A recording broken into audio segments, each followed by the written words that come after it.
Mononoke Hime, the ukulele one part, the melody. This is so pretty. Before we dive into it, I'm going to show you an optional bonus technique that you can play with.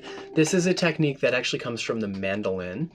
And both the mandolin and the ukulele are rather quiet instruments. It's also the reason that they're so friendly for your hands, because you don't have to put in tons of energy just to get a sound out like you do on the guitar.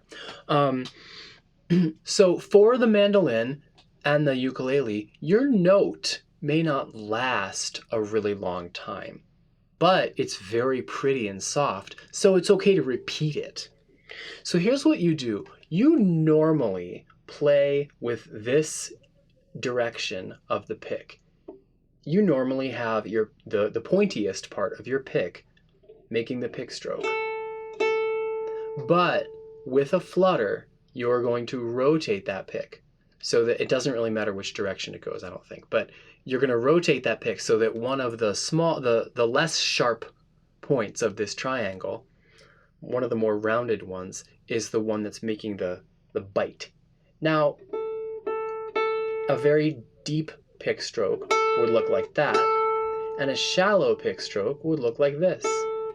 So to make a flutter, you're going to make that adjustment, and you're also going to pull it way over here, right next to the bridge.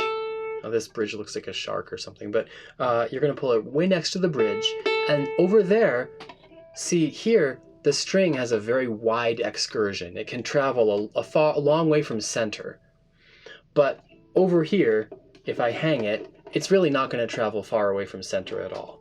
So when you have a shallow depth of a shallow pick stroke, and you're over here where the string isn't very elastic because it's so close to the end, you can do this kind of thing. You'll even hear some electric guitar players doing this kind of a sound. But of course on the mandolin and the ukulele, it's soft and gentle, and it's kind of something that you might do during a lullaby. So in Mononoke Hime, I might do it at this kind of time. I might do it at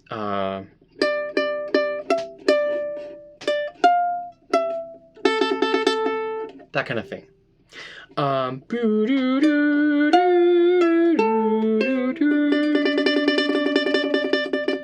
And if you get it soft and gentle enough, it might feel a little bit harsh this way right now hearing a solo. And honestly, I'm not a terrific flutter player, but you can really get your flutter very, very clean and soft. And if you do, you might make it into a very nice part of the musical ensemble, because we're going to have cellos, viola, violin, guitar, bass, piano, and ukulele. So your ukulele might just pop out of the texture a little bit nicer if you get good at this flutter. It's an optional technique. Play with it if you like. I will try to demonstrate this mostly without the flutter, but I might get carried away. Sorry. Here we go. Mononoke Hime, the ukulele one part. 1 and 2 and 3 and 4 and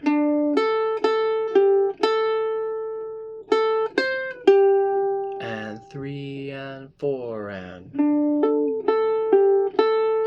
4, 2 and 3.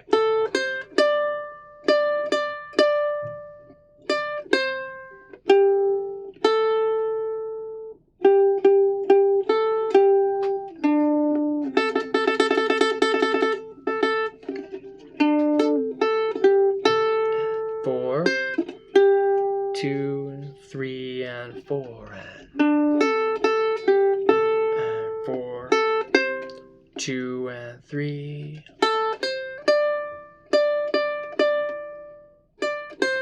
Roll. That's another spot for that roll.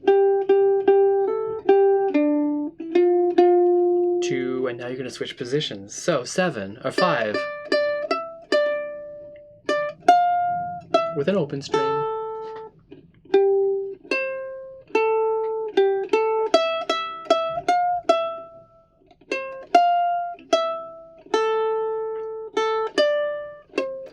Three, 4, 1, 2, 1, 2, 3, 4, 1, 2, 3, 4.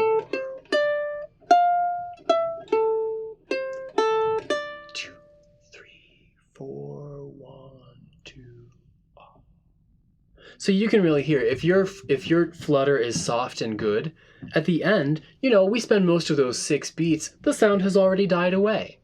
And you might do, whoops.